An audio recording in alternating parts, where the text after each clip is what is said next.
Sa gitna ng isang eksklusibong kaganapan na puno ng mga marangyang sasakyan, makikintab na Ferrari, kislap ng mga Lamborghini at iba pang mamahaling supercar, may isang hindi inaasahang pangyayari. Isang batang mekaniko ang dumating sakay ng isang luma at kupas na asul na Volkswagen Beetle. Nang makita ito ng mga tao, napalingon sila. Ang ilan ay napatawa pa. Hindi man lang sulit ng isang tunay na real ang kalawangin na lata na yan. Biro ng isang lalaking nakaayos. Habang kinukuhanan ng video ang pagdating niya gamit ang kanyang cellphone, malinaw na plano itong i-upload sa social media upang pagtawanan. Ngunit wala ni isa sa kanila ang may ideya kung sino talaga ang babaeng ito. May grasa sa kamay at suot ang maruming overalls, mukha siyang wala sa lugar. Subalit ilang minuto lang ang lumipas, pinatahimik niya ang bawat mayamang tao sa lugar na iyon at iniwan silang hindi makapaniwala. Nang binuksan niya ang hood ng lumang Beetle, ang nakita nila sa loob ay tuluyang nagbago sa tingin nila sa kanya. Pero bago ako magpatuloy, huwag kalimutang mag-subscribe sa channel na ito at sabihin sa comments kung saang bahagi ng Brazil o ng mundo ka nanonood ng kwentong ito. Ngayon, mga mahal kong kaibigan, hayaan ninyo akong ikuwento ang isang kwento na palagi kong naiisip. Tungkol ito sa isang dalagang nagngangalang Rosa Soriano, 24 na taong gulang lamang na nakatira sa Curitiba, isang lungsod sa estado ng Paraná sa Brazil. Isa ito sa mga kwentong parang hindi ka panipaniwala, pero bawat bahagi nito ay tunay na nangyari. At maniwala ka kapag narinig mo kung ano ang nangyari sa isang Sabado ng Oktubre, mauunawaan mong kailangan ko talagang ibahagi ito sa inyo. Umagang-umaga pa lang, 5:30, nagising na si Rosa tulad ng palagi niyang ginagawa. Ang kanyang tahanan ay isang simpleng barong-barong na gawa sa metal sa Boqueirão District na nagsisilbiring auto repair shop. Payak lang ang lugar at amoy langis at grasa ng makina. Sa likod ng manipis na kahoy na divider ay isang maliit na kwartong tulugan. May isang makitid na kama, luma ng aparador, at isang simpleng mesa na may lumang laptop. Yun na ang lahat ng pag-aari niya. May isang mahalagang bagay na dapat mong malaman tungkol kay Rosa. Nag-iisa siya sa buhay. Namatay ang parehong magulang niya sa isang malagim na aksidente sa sasakyan noong siya ay 6 na taong gulang pa lang. Isipin mo yon, isang batang nawalan ng ama't ina sa isang iglap. Pagkatapos noon, ang kanyang lolo na si Marvin ang nagpalaki sa kanya.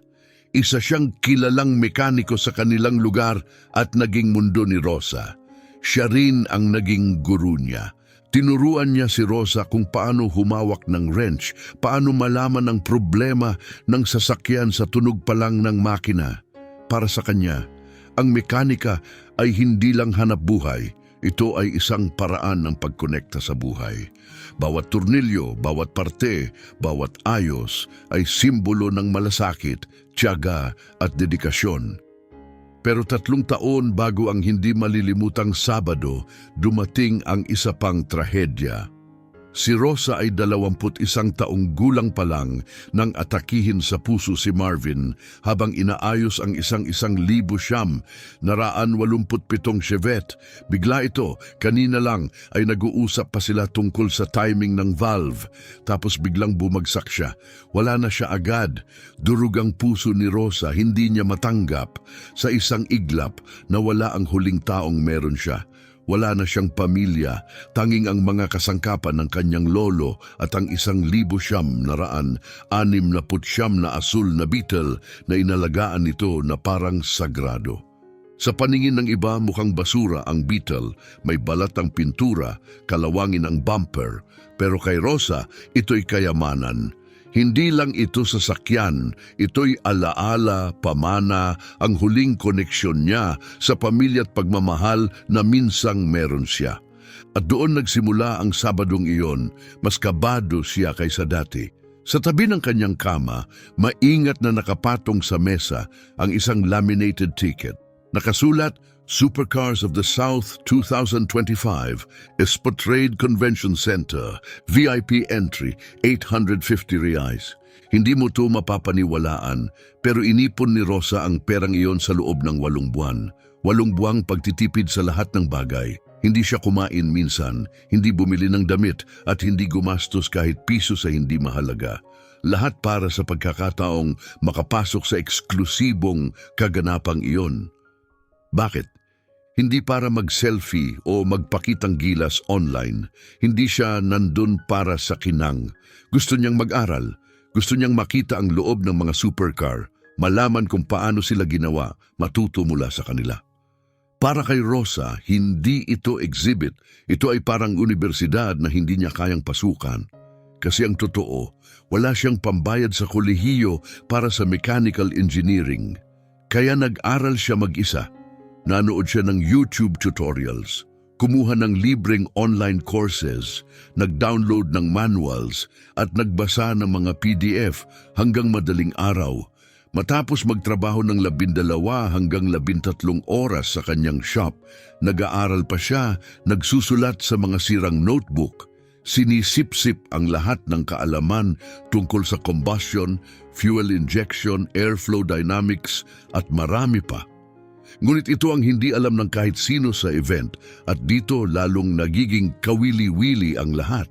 Sa loob ng 3 taon mula nang pumanaw ang kanyang lolo, mag-isa at palihim, nirebuild ni Rosa ang makina ng lumang Beetle. Hindi na ito ang original na air-cooled 4-cylinder engine nito. Hindi. Ang ginawa ni Rosa ay isang bagay na hindi kayang isipin ng kahit sino, isang bagay na halos imposible. Pero iha-hold ko muna ang revelasyon na yan dahil nang makita ng mga tao ang nilalaman ng ilalim ng hood na yon, literal silang napanganga.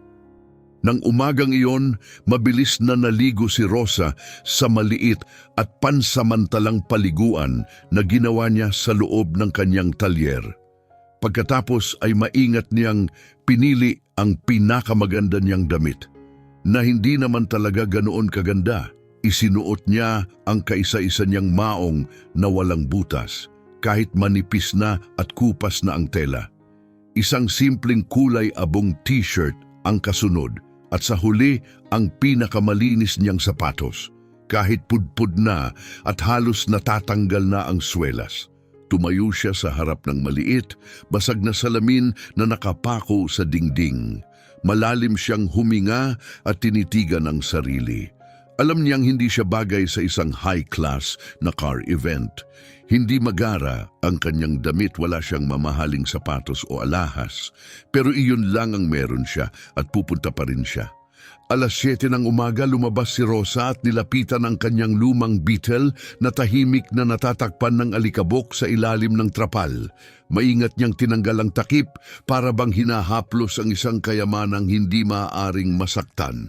Mula sa labas, wasak pa rin ito. Kupas na asul na pintura, mga yupi sa katawan, gasgas, kalawang. Pero nang isusin niya ito at pinaandar ang makina, ang tunog na lumabas ay malayo sa inaasahan mula sa isang sasakyang gaya niyon. Hindi ito umubo o umuungol, umungal ito, malalim, buo at makapangyarihan ang tunog ng makina. Hindi tulad ng mahina at paika-ikang tunog ng orihinal na Beetle. Malakas ito, may kumpiyansa, halos nakakatakot. Alam pa rin ni Rosa na hindi iyon ang maririnig ng iba. Hindi nila papansinin kung ano ang nasa ilalim ng hood. Ang makikita lang nila ay isang lumang, wasak na sasakyan at huhusgahan siya dahil doon. Lumipas ang 40 minuto ng pagmamaneho sa mga lansangan ng Curitiba, singit sa trapiko, hanggang sa marating niya ang Espotrade Convention Center sa rehiyon ng SIC. Nang pumasok siya sa paradahan, bumilis ang tibok ng puso niya. Puno ang lugar ng mga sasakyang parang mula sa mga museo, makikintab na pulang Ferrari, dilaw na Lamborghini, pilak na Porsche, makinis na McLaren, lahat ay kumikinang sa ilalim ng araw. Hindi lang ito basta mga kotse, ito ay mga simbolo ng yaman, milyon-milyong reais ang halaga. At nandoon siya, sakay ng kupas na asul na Beetle na may balatan at yupi-yupi. Sinubukan niyang huwag makatawag pansin at pumuwesto sa malayong bahagi.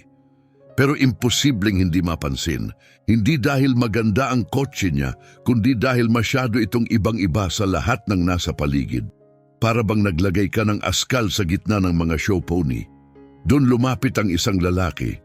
Ramon Aquino ang pangalan niya, 42 taong gulang, naka-designer polo mula sa Italian brand na Loro Piana, tailor-made na pantalon at sapatos na gawa sa balat na marahil mas mahal pa sa 3 buwang kita ni Rosa.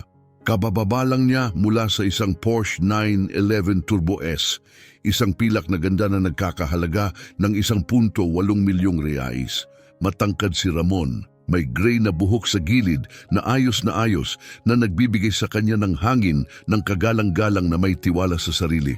May Rolex Submariner sa kanyang pulso.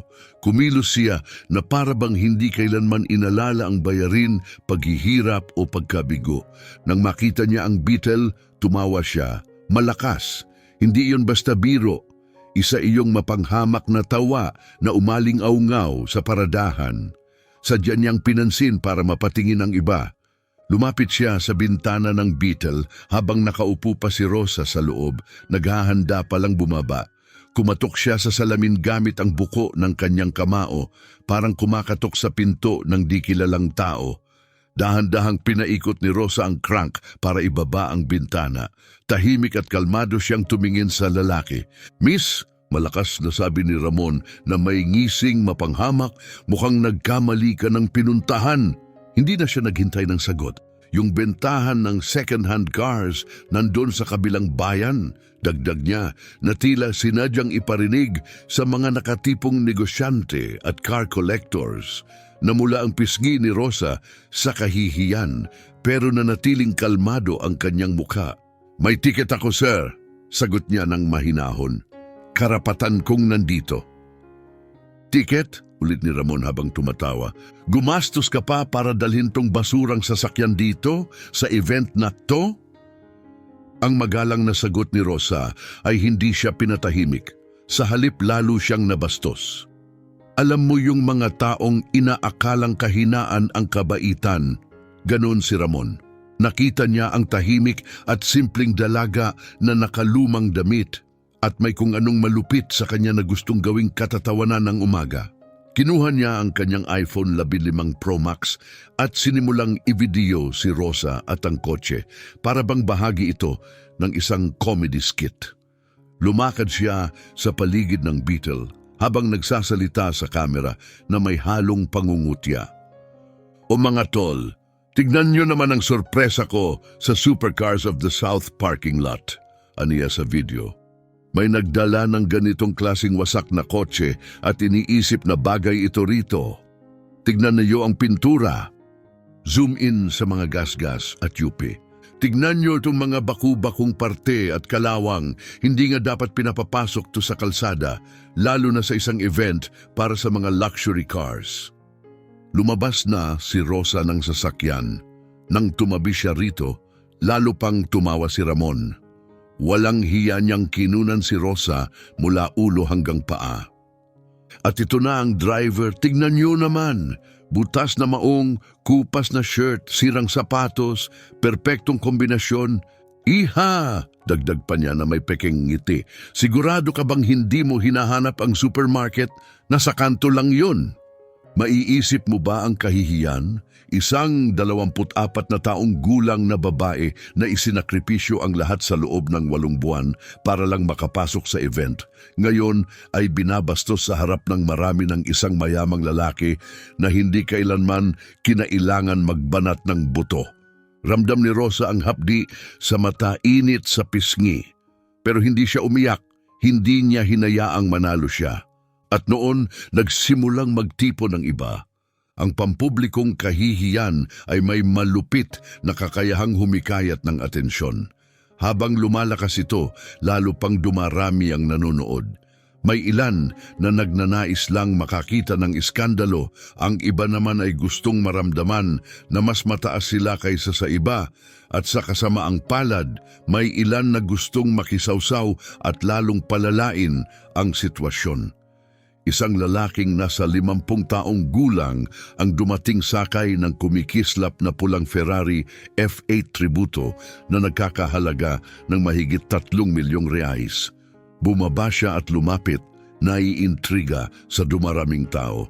Siya si Jose Santos, isang real estate mogul na may-ari ng kumpanyang gumagawa ng mga luxury high-rise sa Curitiba. Nakakartier na salamin at may tan na kutis ng isang taong mas madalas yata sa gym kaysa sa opisina. "Anong meron dito?" tanong ni Jose na may ngiti. Tumatawa na kahit wala pa siyang alam. "Tignan mo to, Jose," sigaw ni Ramon habang hawak pa rin ang kanyang cellphone at patuloy ang pagre-record. "Dinala ng babaeng to ang bagay na to sa event. Kinukunan ko lang ang bihirang tagpong ito." Lumapit si Jose sa Beetle, parang sinisiyasat ang isang sinaunang fossil. "Umandar pa ba ito?" pangungutya niya. "Akala ko ang mga ganitong kotse nasa junkyard na o museum ng basura." Pagkatapos, hinarap niya si Rosa at binigyan ng isang ngiting sobrang plastic, halos ikasuka mo. "Iha, hindi ka ba dapat nasa labas, nagbebenta ng churros o popcorn imbes na nagpapanggap na bilong ka sa ganitong klaseng mga kotse?" Sa puntong ito, dumoble na ang dami ng tao.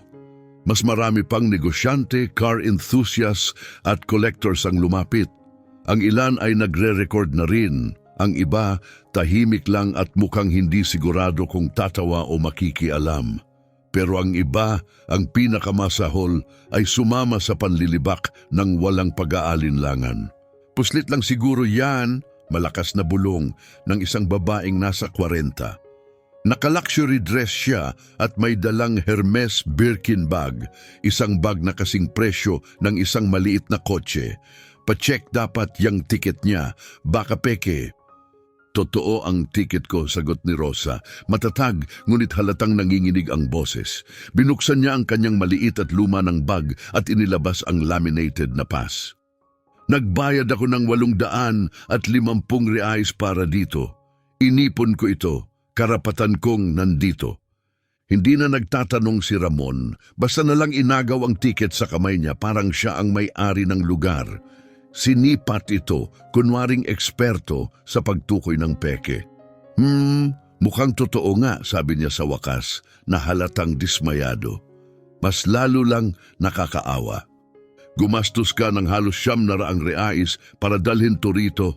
Hindi mo ba naisip, hindi ko alam, na mas magandang ilaan yan sa matinong damit o baka vocational course, yung makakatulong sa kalagayan mo?" "Anong kalagayan?" balik ni Rosa. At sa unang pagkakataon, may talim na ang kanyang boses. Ngumiti si Ramon parang nagtuturo sa isang bata. "Pagiging mahirap, iha," sagot niya, na para bang ito ang pinaka-obvious na bagay sa mundo. "Tignan mo, hindi ako nanghuhusga, seryoso. Lahat tayo may kanya-kanyang lugar, pero may pagkakaiba ang mundo namin at ng mundo mo. Ito, sabay turo sa mga kotseng kumikislap, ito ang mundo ng mga tunay na car lovers.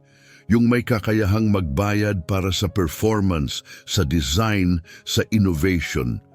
Tinignan niya ang Beetle. "Yang bagay na yan, transportasyon para sa mga taong walang pagpipilian." Ang crowd ngayon ay nasa 30 tao na ay nag-react sa iba't ibang paraan. May mga tumawa, may mga nanatiling tahimik, at ang ilan bulungan ng panlalait. Babaeng akala niya marunong sa makina, bulong ng lalaking nasa 60, sapat na lakas para marinig. Tumawa ang iba. "Baka nga di niya alam na saan ang oil cap," dagdag ng mas batang lalaki. "Baka akala niya makakahanap siya ng mayamang boyfriend dito." Biro pa ng babaeng may Hermes bag na nag-udyok ng isa pang bugso ng mapanuyang tawanan. Nanginginig si Rosa, hindi sa takot, kundi dahil sa galit, hiya, lungkot at panggigigil. Nakapako siya sa ilalim ng araw, nanginginig, hindi alam kung iiyak, sisigaw o aalis na lang. pero pinilit pa rin niyang magsalita. Special ang Beetle ko. Special, sambit ni Ramon, tumatawa ng malakas. Ang tanging special dito ay ang tapang mo. O baka ang kabubuhan mo na lumabas ng bahay sakay ng kalawangin mong kahon. Huminga siya ng malalim, parang may ginagawang malaking kabutihan. Sige, magiging mabait ako ngayon. Swerte mong naabutan mo ko sa magandang araw. Ibinulsa ni Ramon ang kanyang cellphone at inilabas ang Mont Blanc wallet niya. Dahan-dahan, na parang eksena sa pelikula, binilang niya ang 500 real bills. O heto, 500, bibiliin ko na tong Beetle mo. Mas mataas pa yan kaysa sa totoong halaga nito. Isipin mo na lang na charity.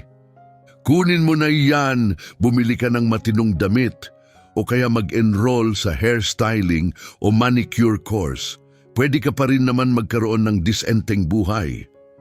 Iwinagayway niya ang pera sa harap ng mukha ni Rosa, siguradong kita ng lahat. May mga tumawa ulit. Ilan totoong natatawa. Ang iba hindi na lang nakialam. Ayaw lang silang maging killjoy. 500, Ramon, sobra ka na, sabat ni Jose. Sa junkyard baka 200 lang yan. Alam ko, sagot ni Ramon. Pero tignan mo siya. Kailangan niya ng tulong. Tumutulong lang ako. Charity, kumbaga. At doon, may nagbago kay Rosa. Naranasan mo na ba yon? Yung moment na sobra na ang lahat, ang kahihiyan, panlalait, kawalang katarungan, at sa halip na sumabog ka, tumitigas ka. Parang bakal na hinuhubog sa apoy. Isang sandali ng malamig, malinaw na katatagan. Tumigil si Rosa sa panginginig, naging kalmado ang kanyang katawan, nagiba ang ekspresyon, itinaas niya ang kanyang mga mata, tiningnan si Ramon, diretso, walang takot, walang pag-aalinlangan, tahimik na lakas, at nang nagsalita siya, ang boses niya ay kalmado, pero may bigat. Tinatanggap ko ang 500 mo. Tumahimik ang paradahan, lahat ng ingay, lahat ng tawa. Nawala, 30 tao ang tila nagyelong nakatingin, hindi maintindihan ang narinig. Ha, bulong ni Ramon. Tinatanggap ko ang 500 mo, ulit ni Rosa. Pero kung matatalo mo ako sa drag race, 0 to 100 meters, kotse mo laban sa akin. Tahimik pa rin, hangin lang ang maririnig. At bigla tumawa si Ramon. Hindi basta tawa, pambabastos. Halos hindi makapaniwala. Ikaw, gusto mong karerahan ako? Halos hindi makapagsalita sa tawa. Yang kalawangin mong lata laban sa Porsche Siyam na 11 Turbo S ko. Alam mo ba kung anong sasakyan to? Dagdag pa niya, halos proud. 1.8 milyon reais, 640 kabayo, 0 to 100 in 2.7 seconds. Alam ko, sagot ni Rosa, kalma, buo. Umiling si Ramon habang tumatawa. Nakakabaliw to, pinaka-ridiculous na narinig ko. Pero sige, bakit hindi? Ito na ang pinakamasayang parte ng araw ko. Panoorin kang matalo at umamin sa harap ng lahat na isa ka lang second-rate mechanic na nag-aambisyon. Kapag nanalo ako, dagdag ni Rosa, ngayon may apoy na sa boses, tiwala na hindi basta tiwala, magbabayad ka sa akin ng 50,000 reais at hihingi ka ng tawad. Dito, sa harap ng lahat. Totoong sorry, hindi itong palabas na ginagawa mo. Sandaling hindi nakasagot si Ramon. Nakatingin lang siya, gulat sa lakas ng loob ng dalaga. 50,000, ulit niya, cute. Pero natalo na siya ng sariling pride niya, ang pride din na nagtulak sa kanya para pagtawanan si Rosa. 50, gawin mong 100, 200, kahit magkano hindi ka mananalo. Yang Beetle mo, ilan lang horsepower niyan? 50, 60 kung may tulak ng hangin. Ang sakin, 640. Basic physics, hindi ka lang matatalo, mapapahiya ka pa. Kung ganon tanggapin mo ang pustahan, sagot ni Rosa, ni hindi man lang kumurap. Tinanggap ko, sigaw ni Ramon, habang inaangat ang kamay na parang artista sa harap ng audience. Tinatanggap ko at ikinararangal ko, sabi ni Ramon, ngiting ng ngiti hanggang tenga. May mag-record na, gusto kong masave ang moment na to habang buhay. Itinaas niya ang kanyang mga braso ng dramatiko at tumawa. Isang Beetle girl na hahamon ng Porsche sa karera, viral to. Agad na nagtaasan ng mga cellphone, dos-dosinang tao na ang nagvivideo. Sa isang iglap, nagbago ang mood, ang panlilibak ay naging libangan. Nagkukwentuhan ang mga tao, nagtatawanan, nagpupustahan, kumbinsidong sigurado na ang magiging resulta. Lumapit ang isa sa mga organizer ng event, isang lalaking nasa 50 taon, si Roberto Garcia, upang alamin ang kaguluhan. Nang marinig niya ang tungkol sa karera, nagpakita siya ng alinlangan. Alam niyang delikado ito at teknikal na bawal, pero hindi niya mapigilan ang tukso. Isang hindi pangkaraniwang laban ang kanyang nasasaksihan. Sige, sabi ni Roberto, maingat ang tono. Technically, bawal ang karera sa parking lot, pero kung tatawagin natin itong demonstration, pwede akong mag-set up ng 200 metrong stretch doon, sabay turo sa mahabang bukas na bahagi ng kalsada. Perfect! Sigaw ni Ramon, palakpak pa. 120 metro lang, sapat na yan para patunayan ng halata na. Ang crowd, ngayon ay mahigit 50 katao, ay lumipat sa lugar na itinuro ni Roberto. Lahat gustong makakita ng laban ng inaakala nilang isang patawang palabas lang. Sa tulong ng security, naglagay sila ng mga cone para markahan ang start line, finish line at 200 metrong linya ng karera. Iniharap na ang mga kotse magkatabi. Ang eksena halos katawa-tawa sa itsura. Sa isang gilid, ang Porsche Siam na 11 Turbo S ni Ramon. Makintab, matikas, perpektong disenyo, pilak na pintura parang tunaw na metal, malalaking alloy wheels, bagong Pirelli P-Zeros, kumikinang na chrome exhaust pipes, parang hindi kotse kundi misil na handang ilunsad. Sa kabila ang 1,000, siyam na ran 69 na Beetle ni Rosa. Kupas at nababakbak na pintura. Yupi-yupi ang katawan, may kalawang sa bumper, lumang bakal na gulong at basag-basag na plastic hubcaps. Mukha itong kaluluwang naiwan ng nakaraang dekada. Tumawa ang karamihan. Ang ilan nag-selfie pa sa tabi ng magkaibang kotse. Para sa kanila, hindi ito karera, kundi katatawanan. Pumasok si Ramon sa kanyang Porsche na parang hari sa trono. Inayos ang electric seat, binuksan ang launch control at isinaksak sa Sport Plus mode, unlocking the full 600 at 40 horsepower beast. Mula sa kanyang bintana, ngumiti siya at kumaway sa crowd na parang celebrity. Tapos, nilingon si Rosa at binigyan siya ng pang-asar na goodbye wave, parang larong bata lang. Tahimik na sumakay si Rosa sa Beetle. Isinara ang pinto na maingay at matigas. Huminga siya ng malalim. Tahimik lang siyang nakaupo. Hinawakan niya ang manibela, ang parehong manibelang 100 beses na niyang hinawakan habang binubuo ang makina mula simula. Naalala niya ang kanyang lolo, ang mga taon ng pagsusumikap. Ang mga gabing puno ng grasa ang kamay at nakabaon sa manual at aklat, lahat ng test, lahat ng pagkabigo, lahat ng aral. Hinawakan niya ang manual gear lever, mahigpit. Alam niya ang mangyayari. Sa unahan, itinaas ni Roberto Garcia ang isang kamay sa pagitan ng 2 kotse. Kapag binabako ang kamay, takbo na. 3, 2, 1. Bumaba ang kanyang kamay at ang sumunod ay hindi inaasahan ng kahit sino. Hindi lang ito nakakagulat, winasak nito ang lahat ng akala ng crowd tungkol sa kotse, horsepower at kung sino ang may karapatang magtagumpay. Parehong nagising ang mga makina na parang mga halimaw. Ang Porsche, gaya ng inaasahan, ay tumunog ng matinis at makinis. Ang hiyaw ng turbocharged boxer engine, precision, elegance, German engineering. Isang tunog ng purong bilis. Pero ang Beetle ay ang tunog na lumabas mula sa lumang sasakyang iyon. Hindi ito ang masayang tsyug-tsyug ng klasikong Beetle. Hindi, isa itong halimaw. Isang dagundong na malalim, galit at matunog parang lindol na gumagapang sa lupa. Mabagsik, walang filter, hindi makatao, napaatras ang ilan sa gulat, napanganga ang karamihan. Ang tunog ay hindi akma sa katawan ng kotse. Parang may halimaw sa loob ng kalawangin nitong shell.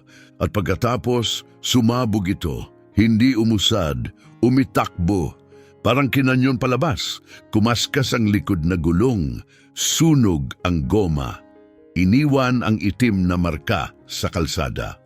Lumuhod ang likuran ng kotse sa sobrang lakas ng puwersa.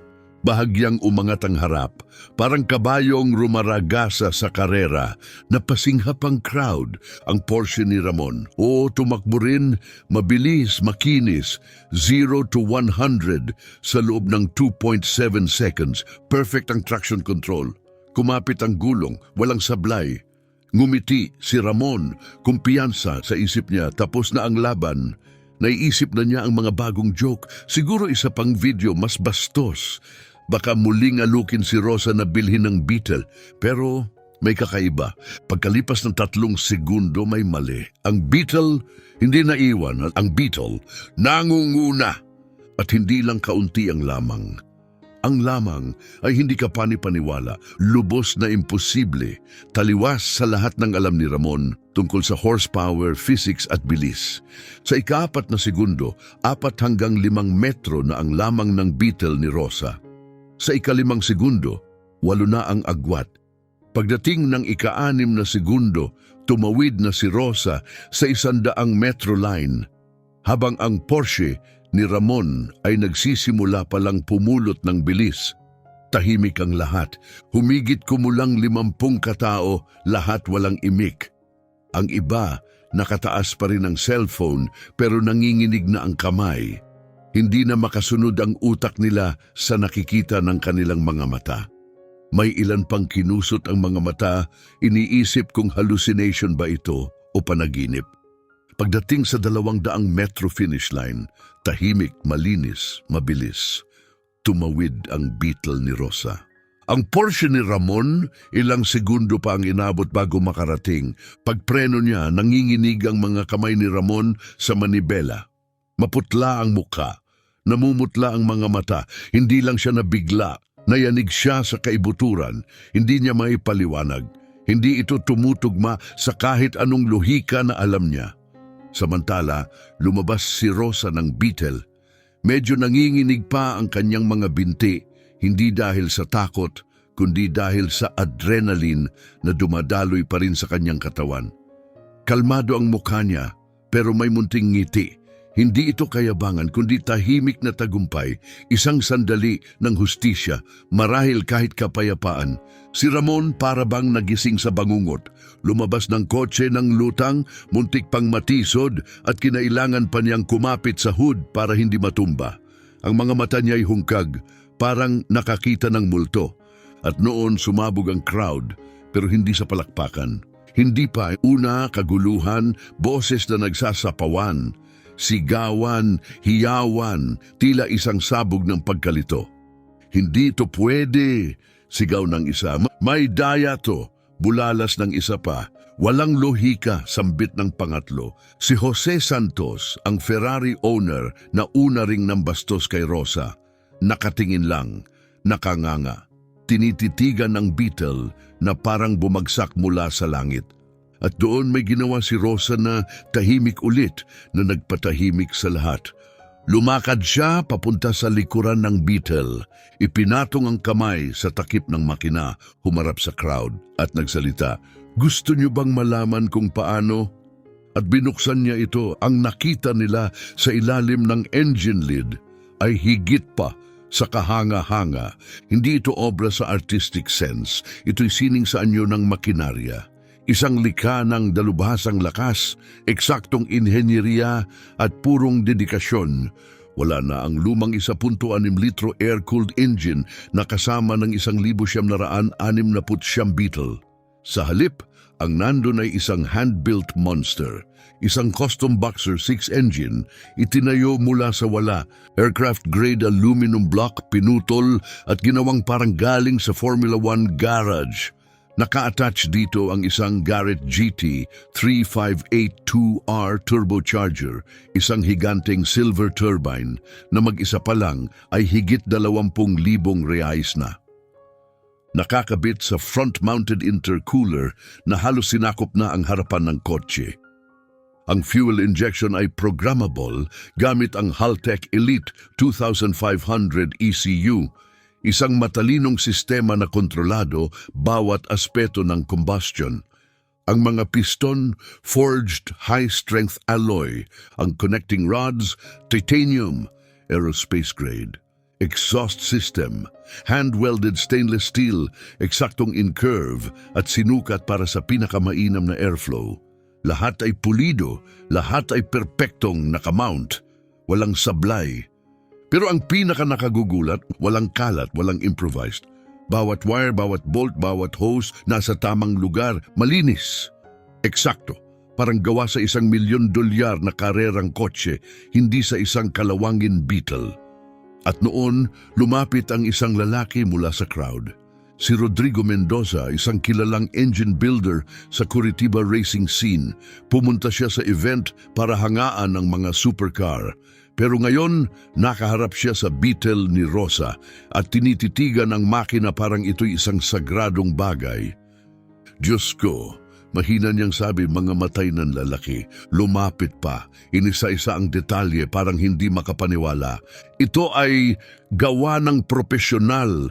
Ganitong klase ng makina sa racing teams lang nakikita. Humarap siya kay Rosa, gulat na gulat.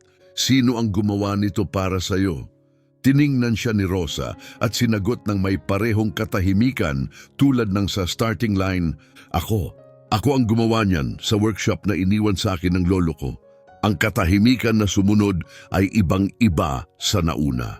Hindi ito tensyon, hindi ito hindi paniniwala. Ito ay tunog ng mga taong nagsisimulang questionin ang lahat ng akala nila sa talento, kakayahan, katayuan sa buhay. Ikaw ang gumawa, bulalas ni Rodrigo. Mag-isa?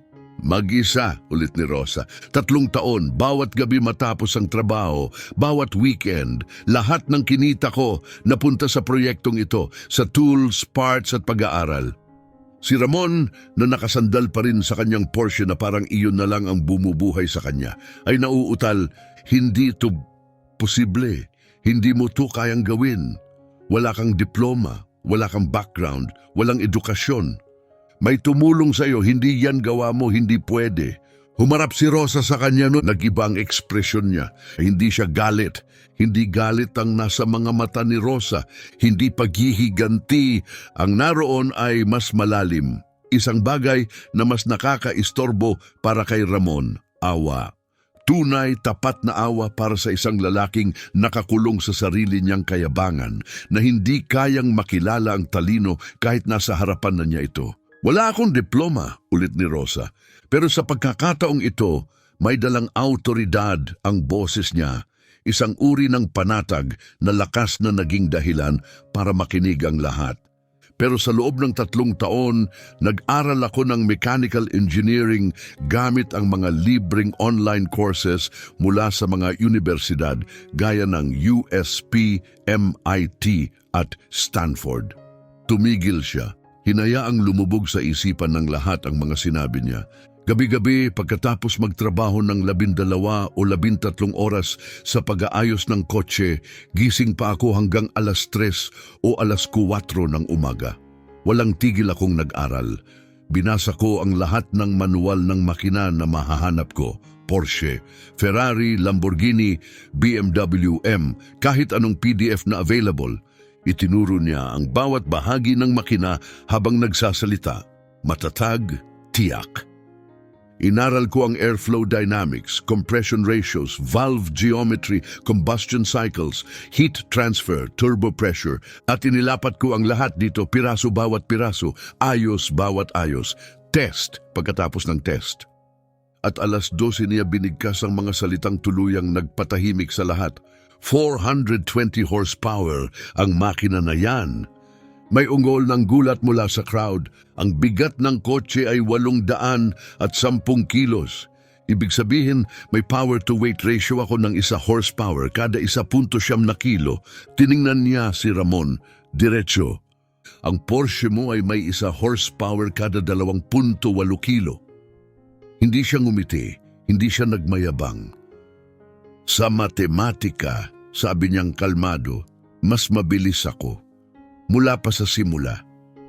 Walang gumalaw, walang nagsalita. At pagkatapos, isang palakpak na isa pa, 5, 10. Sa loob ng ilang segundo, lahat ng tao'y nakatayo at palakpakan ng malakas. Hindi ito palakpak ng awa, hindi ito dahil babae siya. Ito ay pagkilala. Pagkilala sa bihirang talino, disiplina, katalinuhang pinanday sa sakripisyo. Muling lumapit si Rodrigo Mendoza, halatang emosyonal. Nanginginig ang mga kamay niya habang inilalabas ang isang business card. 25 taon na akong nasa race car engineering, sabi niya. Nakita ko na ang mga professional teams sa Europe at US. Pero ang ginawa mo, kasing level o mas mataas pa. Nilunok niya ang emosyon. Pakitawagan mo ako. Gusto kitang i-hire. Kailangan kita. And sumunod pa ang iba't mga negosyante, engineer, collector, enthusiast. Lahat gusto ng contact details ni Rosa. Kinukunan ng litrato ang makina. Binabato siya ng mga teknikal na tanong. At sagot niya lahat. Walang pag-aalinlangan. Binanggit niya ang eksaktong specs. Ipinaliwanag ang mga desisyong pangdisensyo. Tinukoy ang mga tolerance, airflow path at mga materyales. Wala nang duda. Alam niya ang ginagawa niya. At biglang may nangyari na hindi inaasahan. Si Jose Santos, ang Ferrari owner na nambastos sa kanya noong una, ay dahan-dahang lumapit. Nakayuko, mabigat ang katawan. May utang akong paghingi ng tawad, mahina niyang sabi. Kasuklam-suklam ang sinabi ko. Ako'y naging ignorante at arogante. Ang ginawa mo ay kahanga-hanga at lubos akong nagkamali. Tiningnan siya ni Rosa, tahimik. Tumango siya, walang galit, walang sarcasm. Tanggap lang. Ngunit si Ramon ay naroon pa rin. Maputla, basag, tahimik. Sa loob lamang ng 10 segundo ng karera, gumuho ang kanyang pride sa harap ng mga kasamahan, kliyente at kaibigan. Wala na siyang takas. Lumapit si Roberto Garcia, ang event organizer. Ramon, mariin niyang sabi, nangako ka sa publiko. Kailangang tuparin mo yan. Nanginginig ang kamay ni Ramon habang inilalabas ang checkbook. Una, nabigo. Pangalawa, nabigo ulit. Pangatlong subok, sa wakas, naisulat niya ang tseke, 50,000 reais. Inabot niya ito kay Rosa. Tinanggap niya ito ng kalmado, walang ngiti. Walang selebrasyon, maingat niyang tinupi at inilagay sa bulsa.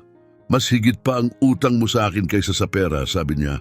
May utang kang tunay na paghingi ng tawad. Hindi sa akin, dagdag niya, kundi sa lahat ng taong hinusgahan mo dahil lang sa panlabas na anyo. Sa lahat ng tinanggihan mo dahil lang sila'y mahirap, simple o iba sa inaakala mong karapat-dapat. At doon, may nangyaring wala ni isa ang nag-akala. Napaiyak si Ramon.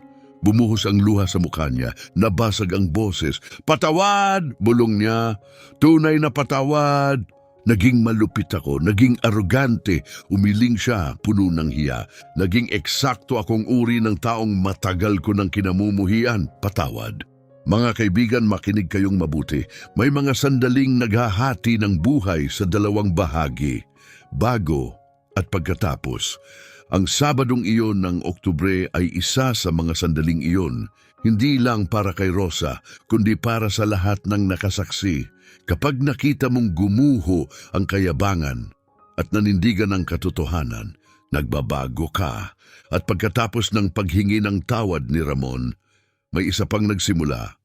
Ang mga tumawa, ang mga nagbiro, ang mga nanahimik ngunit ngumiti. Isa-isang lumapit kay Rosa, nakayuko ang ulo, mahinang tinig. Ang babaeng may Hermes bag na nagsabing tawagin ng security ay unang lumapit. Napakasama ng inasal ko, sabi niya. Walang paliwanag, prejudice lang yon at lubos akong nahihiya. Hawak-hawak niya ang mamahaling bag na parang panangga. Pero ang paghingi niya ng tawad, tunay. At sumunod pa ang iba, ang lalaking nagsabing walang alam sa makina ang babae. Ang negosyanteng nagbiro na naghahanap lang siya ng mayamang mapapangasawa, maging ang mga tumawa lang pero naging bahagi ng panlalait. Isa-isa silang lumapit at si Rosa, pinakinggan niya silang lahat. Tinanggap ni Rosa ang bawat paghingi ng tawad ng may grasya at tahimik na lakas. Tumango siya ng magalang, walang galit, pero hindi rin basta patawad. Hinayaan niyang maramdaman ng bawat isa ang bigat ng kanilang ginawa.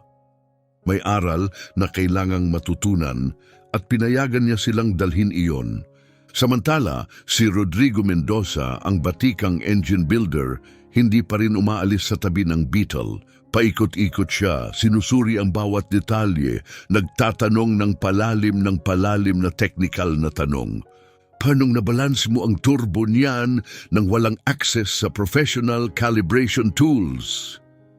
Tanong niya, tila hindi makapaniwala. Walang alinlangan si Rosa. Mano-mano kong kinwenta base sa airflow equations at rotational inertia, tapos tinest ko paunti-unti sa mga bakanteng kalsada hanggang makuha ang tamang timpla. Tumango si Rodrigo, halatang humahanga. At ang cooling system sa ganitong boost, paano mo napipigilan ang overheating? Custom-built dual radiators, sagot ni Rosa. Reverse flow electric fan, high-performance synthetic oil.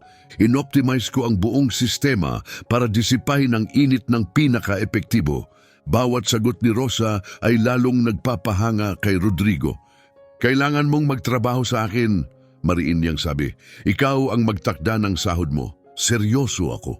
Kahit anong amount ang sabihin mo, tatanggapin ko. At doon sa unang pagkakataon, sa buong umaga, ngumiti si Rosa.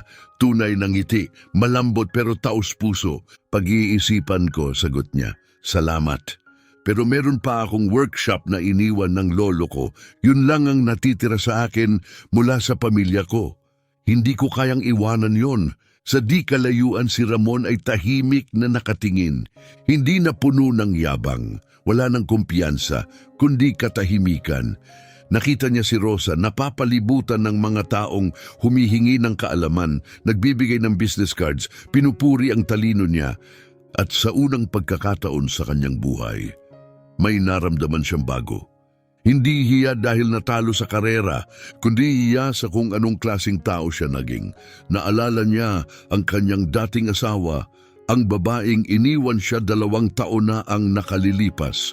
Ang sabi nito, wala kang puso. Tinitingnan mo lang ang halaga ng tao sa gamit nila, sa kotse nila.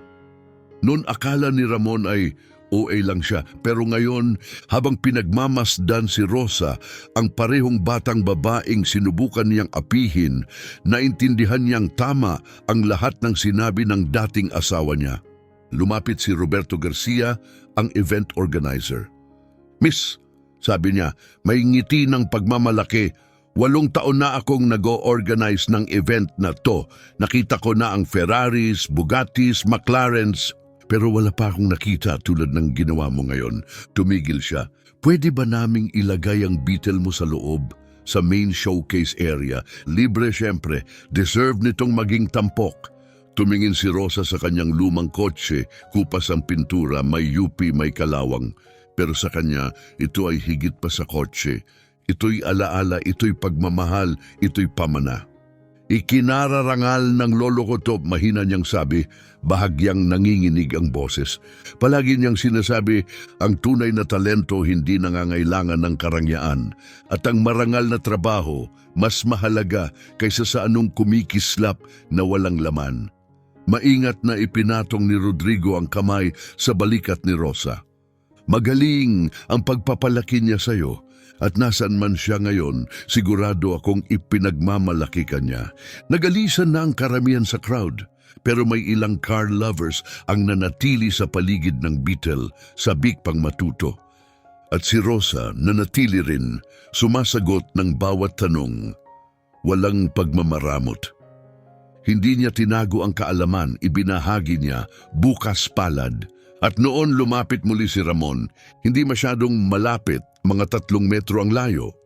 Tahimik, naghihintay. Nang sa wakas ay tumingin si Rosa sa kanya, may nakita siyang mas masakit pa sa insulto. Habag, wala siyang ngiti, wala siyang paghihiganti. Nararamdaman lang niya ang lungkot para sa isang taong naligaw ng landas. Rosa, sabi ni Ramon, paus ang boses, may gusto akong sabihin. Ang ginawa mo ngayon, hindi lang basta karera. Binuksan mo ang mata ko, ipinakita mong gaano ako nalugmok, lunok, bahagyang nanginginig.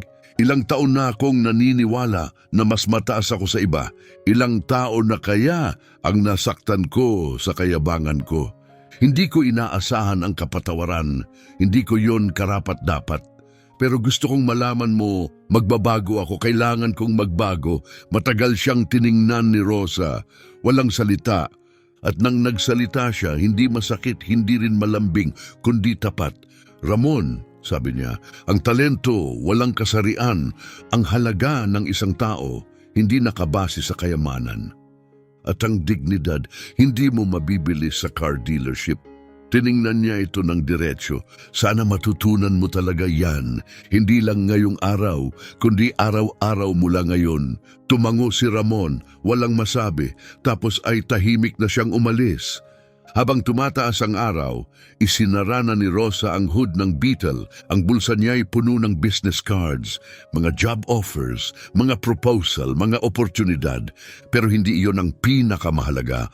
Ang mahalaga ay may pinatunayan siya ng umagang iyon na ang prejudice ay wala kundi kamangmangan na nakamaskara ng kumpiyansa.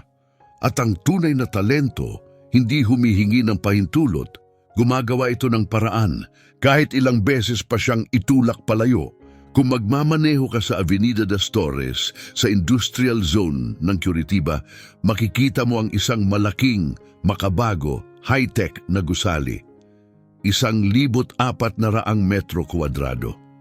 May makinis na salaming pader at modernong disenyo.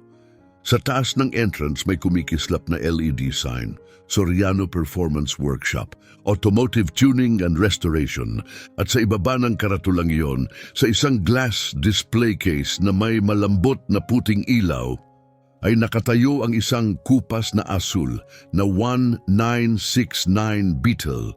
May yupe na babakbak, luma, pero alamat.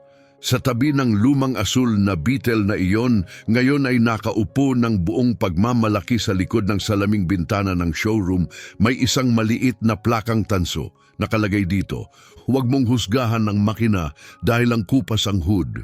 Ngayon, 26 na taong gulang na si Rosa, pinamumunuan niya ang lumalaking koponan na may 15 empleyado.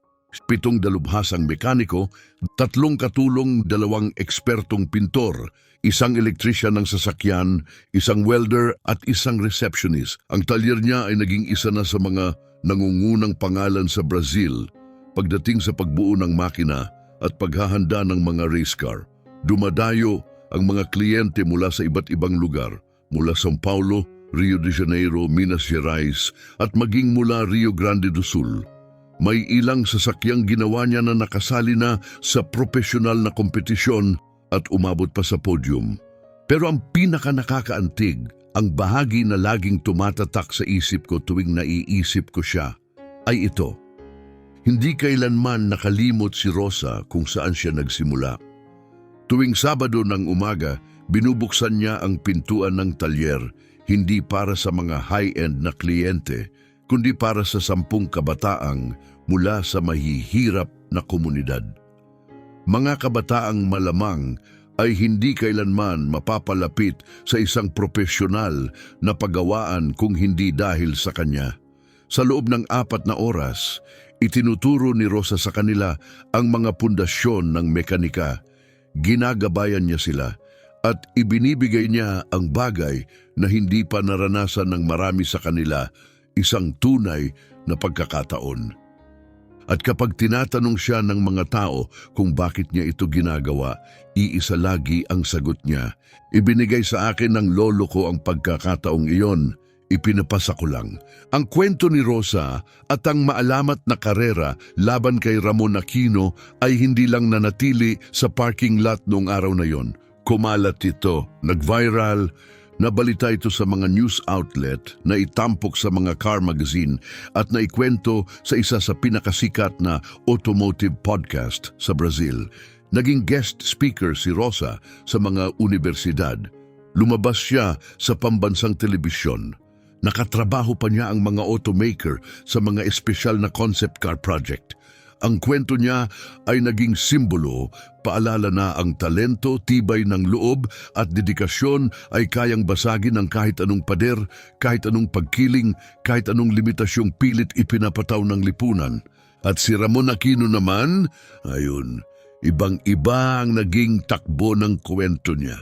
Mga 1 taon matapos ang kontrobersyal na karera, nagsimulang bumagsak ang Aquino Motors, ang imperyong luxury dealership na dati niyang pinamumunuan. Sunod-sunod ang maling desisyon, masyado siyang mabilis lumawak. Nag-invest sa mga pabigla-biglang proyekto, binaliwala ang payo ng mga nasa paligid niya, at tinrato ang mga empleyado sa parehong malamig na kayabangan na matagal nang nagtatakda sa kanya. Napagod ang mga tao, lumipat ang mga customer sa iba, sabay-sabay na nagbitiw ang mga staff.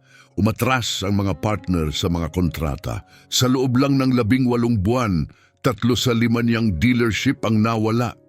Ang natitirang 2 ay hirap na hirap. Halos nakalutang na lang sa pamamagitan ng pagbebenta ng mga ari-arian. Sa unang pagkakataon sa buhay niya, hinarap ni Ramon ang posibilidad ng pagkalugi. Ang imperyong binuo niya sa pamamagitan ng pride at kapangyarihan ay gumuho. At saka may nangyari na walang nakapaghanda. Pumunta siya kay Rosa. Dumating siya isang Huwebes ng hapon, hindi na sakay ng Porsche, hindi na naka-designer. Sa halip, nakarating siya sa isang lumang Civic. Mas matanda ang itsura niya, mas payat, pagod, mas kulay abo ang buhok, mas madilim ang tingin. Humiling siya na makausap si Rosa ng pribado. Sa maliit na opisina, sa likod ng talyer, sinabi ni Ramon ang bagay na hindi kailanman inakala ni Rosa na maririnig niya. Kailangan ko ng tulong at ikaw lang ang pinagkakatiwalaan kong makapagbibigay nito. Pwede sana siyang tumawa, pwede sana niyang paalisin, pwede sana siyang gumanti dahil sa kahihiyan, kayabangan at mga insulto, pero hindi niya ginawa. Dahil hindi kailanman paghihiganti ang layunin ni Rosa, sa halip inalok niya si Ramon ng trabaho, isang simpleng trabaho, marangal na hanapbuhay. Kinuha niya si Ramon bilang commercial consultant, hindi dahil sa prestihiyo, kundi dahil may potensyal. Alam mo ang luxury car market, sabi niya, matutulungan mo akong lumago sa bahaging iyon. Pero dito, nirerespeto namin ang lahat. Lahat, mula sa tagalinis hanggang sa manager, tinanggap ni Ramon. At sa nakalipas na 10 buwan, may mga natutunan siya na hindi itinuro sa kanya ng 54 na taon ng buhay. Natutunan niyang batiin ang tagalinis sa pangalan. Natutunan niyang magtanong sa mga mekaniko sa halip na mag-utos. Natutunan niyang pahalagahan ang husay na dati status lang ang nakikita niya. At higit sa lahat, natutunan niyang ang respeto ay hindi nabibili ng pera, kundi pinatutunayan ng pagkatao. May isang sandali bawat linggo na hindi kailanman pumapalya na damhin ako. Tuwing Sabado, tinipon ni Rosa ang grupo niyang mga teenage apprentice. Dinadala niya sila sa Beetle. Binubuksan niya ang hood. Ikinukwento niya ang alamat ng araw na iyon. Ipinapaliwanag niya ang makina. Ipinapakita ang mga piyesa. Itinuturo ang mekanika. At palagi niyang tinatapos sa parehong mga salita. Hindi mo kailangan ng pera para magkaroon ng talento. Hindi mo kailangan ng luho para magkaroon ng halaga. Ang kailangan mo ay dedikasyon, kaalaman at lakas ng loob para patunayan ang sarili kahit walang naniniwalang kaya mo. At alam mo kung ano ang maganda? Laging nandoon si Ramon, nakatayo sa likod ng talyer, tahimik na nakikinig. At sa bawat pagkakataon, may luha sa mga mata niya. Dahil alam niya mas higit kaninuman kung gaano katotoo ang mga salitang iyon at kung gaano kataas ang naging kapalit para tuluyan niya itong maunawaan. Ang kwento ng mekaniko at ng asul na beetle ay nagtuturo sa atin ng hindi malilimutan na pwedeng magsinungaling ang anyo, na nakakabulag ang paghusga, pero ang tunay na talento laging nakakahanap ng paraan kahit gaano karaming hadlang ang kaharap nito. At minsan, kung swerte sila, kahit ang mga pinakaligaw na kaluluwa ay pwedeng makahanap ng pagtubos kapag may mabuting taong handang magbigay sa kanila ng pangalawang pagkakataon.